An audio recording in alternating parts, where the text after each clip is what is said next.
ఏపీలో వైసీపీ అనుబంధ కాంట్రాక్టర్లకు మాత్రమే బిల్లులు చెల్లిస్తున్నారని టీడీపీ అధికార ప్రతినిధి ఆనం వెంకటరమణారెడ్డి ఆరోపించారు. పేదల పక్షపాతి అని చెప్పుకునే సీఎం జగన్ పెత్తందారుల కాంట్రాక్టర్ల బిల్లులు క్లియర్ చేస్తున్నారని ఆరోపించారు. రాష్ట్రంలో 20 లక్షల మంది కాంట్రాక్టర్లు సప్లయర్స్ ఉన్నారని చెప్పారు. గడిచిన 5 ఏళ్లుగా 3 నుంచి 4 లక్షల మంది దివాళా తీశారని చెప్పారు.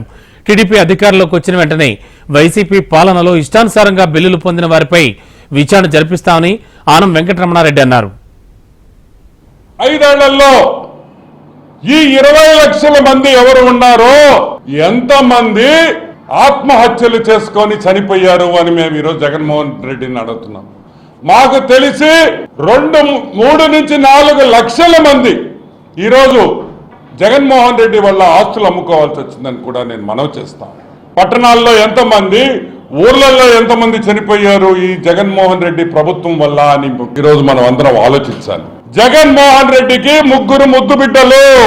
PLR constructions Mithun Reddy, Raghava constructions Ponguleti Srinivasulu Reddy, Shirdi Sai Vishweshwar Reddy. ఈరోజు పిఎల్ రామచంద్రారెడ్డి బిల్లులు, ఆయన కాంట్రాక్ట్ బిల్లులు 3 నెలల లోపల ఆయన బిల్లులన్నీ కూడా ఈరోజు జగన్మోహన్ రెడ్డి ప్రభుత్వం 3 నెలల లోపల ప్రతి ఒక్క బిల్లు కూడా ఇవ్వడం జరిగింది.